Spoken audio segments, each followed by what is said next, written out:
होता क्या है, स्टूडेंट ए स्टूडेंट बी दोनों के आंसर सेम हैं, बट स्टूडेंट ए पास हो गया है और B has failed miserably. Answer ठीक होने से आपको मार्क्स नहीं मिलते हैं। The official criteria of the institute is, एक तो आपकी स्टेप बाय स्टेप मार्किंग होती है। अगर पीजीबीपी का क्वेश्चन है, उसमें मान लीजिए 16 इश्यूज हैं, 16 इश्यूज हैं, तो हर इशू का 1 मार्क होता है। सपोज 16 मार्क्स का क्वेश्चन है, let's say 8 issues are involve, तो हर इशू के 2 मार्क्स हैं, हर इशू के 2 मार्क्स हैं।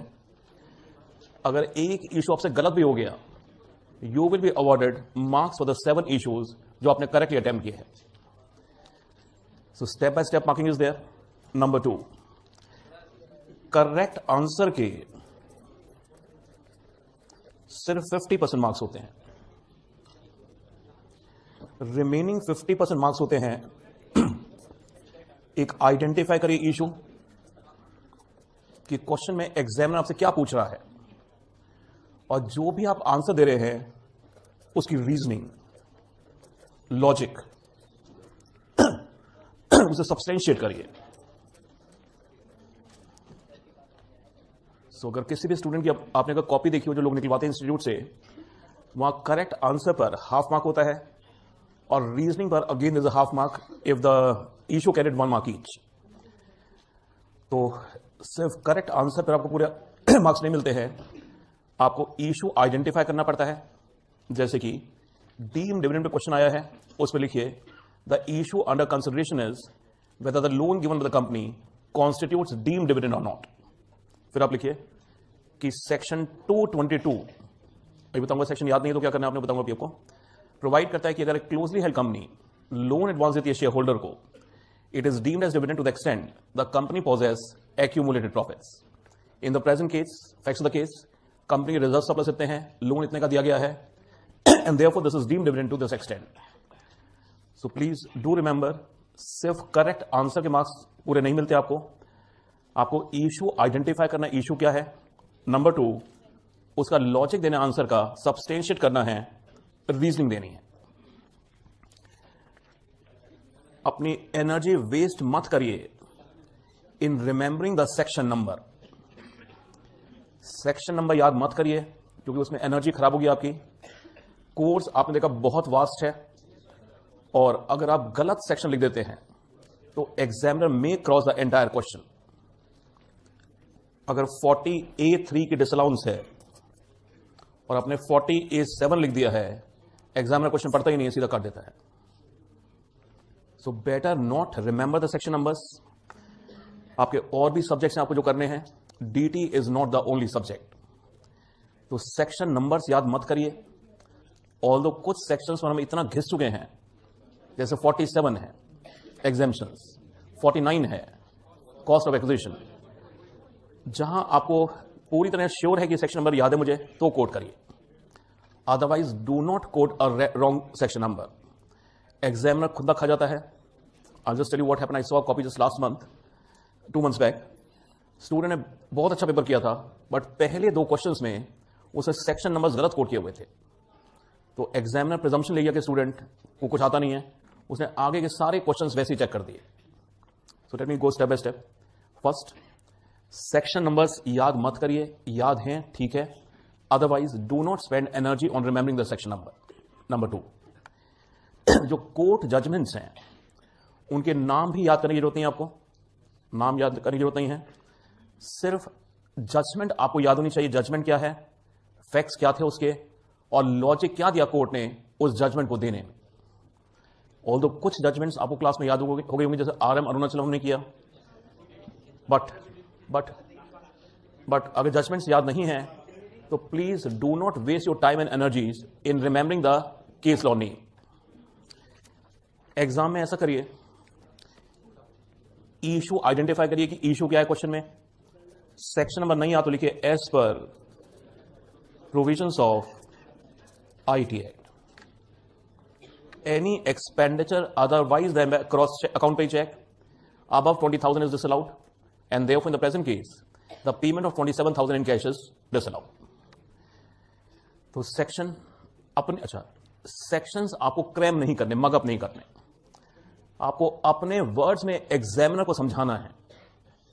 तो कहीं भी गलती मत करिएगा, सेक्शन रटने मत बैठिएगा, सिर्फ सेक्शन को आपको समझना है और एग्जामिनर को समझाना है। ये मानिए एग्जामिनर आपका स्टूडेंट है, एग्जामिनर आपका स्टूडेंट है, उसे आपको कन्वे करना है कि लॉ आपको आता है। सो अपनी लैंग्वेज में लिखिए, अपनी लैंग्वेज में लिखिए, as per provisions of income tax act law ये कहता है। अगर कोई केस लॉ है कहिए as per a supreme court judgment, as per a high court judgement. अगर आपको श्योरिटी नहीं है कि हाई कोर्ट है सुप्रीम कोर्ट है, लिख दीजिए as per judgment, as per judgment the court held this, the court held that अगर मॉर्गेज डेट लीगल है डिस्चार्ज करता है तो वो उसकी कॉस्ट ऑफ इंप्रूवमेंट का पार्ट बन जाती है। मुझे स्टूडेंट्स ने क्वेरी भेजी कि सर अगर हमें यहां भी डाउट है कि एक्ट में लिखा है या केस लॉ में लिखा हुआ है, हमें दिक्कत हुई, ये याद नहीं आया कि एक्ट का लॉ प्रोविजन है या फिर केस लॉ में कहा गया है, तो लिख दीजिए as per provisions of law. तो इसमें एक्ट भी आ जाएगा, जजमेंट भी आ जाएगी। सो सबसे पहले इशू आइडेंटिफाई करना आपने। नंबर 2, जो आंसर देंगे उसकी सपोर्टिंग लॉजिक होना चाहिए। नंबर 3, द करेक्ट आंसर, उसे कंक्लूड करिए hence this is the answer, तब जाकर आपको फुल मार्क्स मिलते हैं। एग्जामिनर की टेंडेंसी होती है कि एग्जामिनर के पास नॉर्मली 1000 कॉपीज आती हैं,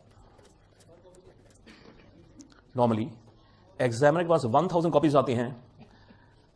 आप लगाइए जैसे मई एग्जाम है तो अराउंड 18 मई को खत्म होते एग्जाम्स, फिर सारी कॉपीज इंस्टीट्यूट आती हैं सेंट्रलाइज ऑफिस में, सारी कॉपीज इंस्टीट्यूट के सेंट्रलाइज ऑफिस में आती हैं, वहां रोल नंबर हटाए जाते हैं, डीकोडिंग की जाती है उनकी। सो अराउंड 31 मई तक ये प्रोसेस चल जाता है और अराउंड 1 जून को एग्जाम को कॉपीज मिलती हैं और रिजल्ट आप देखिए आपका 16-17 जुलाई को आ जाता है। तो एग्जामिनर को in any case by 5-6 July copies वापस भेजनी होती है। तो आप लगाइए एक एग्जामिनर को 35 डेज में, let's not about 1000 copies, let's say 350 copies अगर है, 350 कॉपीज होती है 1000 के करीब में, 700 मान लेते हैं। अगर 700 कॉपीज चेक करनी है मींस 1 डे में he will be checking 20 copies.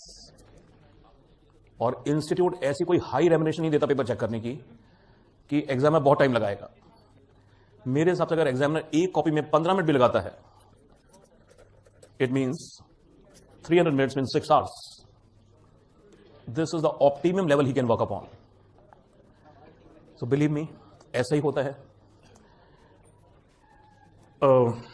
तो 15 मिनट में आपके 6 क्वेश्चन चेक करता है वो। 6 क्वेश्चन में पार्ट्स होते हैं, 3-3, 4-4 पार्ट्स होते हैं। तो यू कैन इमेजिन अराउंड अगर मेरे क्वेश्चन में 20 टोटल पार्ट्स हैं, 20 पार्ट्स वो 15 मिनट में क्या चेक करेगा नॉर्मली। अगर मैं भी कभी एग्जामिनर हूं, और मैं कभी एग्जामिनर नहीं रहा, और जो भी लोग ब्लफ करते हैं एग्जामिनर हैं, वो कभी एग्जामिनर हो नहीं सकते बिकॉज इंस्टीट्यूट में ओथ ऑफ सीक्रेसी नहीं पड़ती, आप डिस्क्लोज कहीं नहीं करेंगे। सो नॉर्मली इंस्टीट्यूट का जो एग्जामिनर अपॉइंट करते हैं बड़ा सीक्रेट प्रोसेस होता है। It's a very good process. Normally if I was the examiner, मैं जो स्टूडेंट का पहला आंसर है उसे ध्यान से पढ़ूं और पहले आंसर के बेसिस पर आई विल जज द कैपेबिलिटी ऑफ स्टूडेंट कि स्टूडेंट कैसा है। सो नॉर्मली आपने सुना होगा लोग कहते हैं कि first answer should be the best answer, क्योंकि फर्स्ट आंसर नॉर्मली एग्जामिनर ध्यान से पढ़ता है बिकॉज उसके आगे के आंसर से मान के चलता है स्टूडेंट की कैपेबिलिटी ये है, इस हिसाब से आंसर दिए होंगे। सो तभी हम कहते हैं फर्स्ट क्वेश्चन जो आप अटेम्प्ट करते हैं that should be your best question. और पहला क्वेश्चन चेक करने के बाद एग्जामिनर सेकंड क्वेश्चन में सिर्फ आंसर देखता है और ये मानता है कि इशू सही आइडेंटिफाई किया होगा आपने, लॉजिक सही दिया होगा, मार्क्स अवार्ड करता जाता है। अगेन एक ह्यूमन टेंडेंसी होती है कि लास्ट में स्टूडेंट कौन सा क्वेश्चन करते हैं जो नहीं आता आपको। एग्जामिनर भी इस स्टूडेंट साइकोलॉजी को जानता है, इसलिए वो लास्ट क्वेश्चन जरूर पढ़ता है, क्योंकि मालूम है यहां स्टूडेंट ने जंक लिखा हुआ सारा। तो मैं हमेशा एडवाइस करता हूं कि अगर कोई आंसर नहीं आता उसे लास्ट में फिट मत करिएगा, उसे बीच में कहीं फिट कर दीजिएगा, प्लीज प्लीज। सो एक तो पेपर देके नर्वस मत होइए, आपने बहुत मेहनत की है इन क्लासेस में। आई हैव प्लीज, हमने कोई भी स्टोन अनटर्न नहीं छोड़ा। We have try to cover 100% issues, और जो भी इश्यूज छोड़े हैं बड़े नॉमिनल इश्यूज है, लाइक सैलरीज वगैरह, जो फाइनल लेवल पर नहीं आते हैं।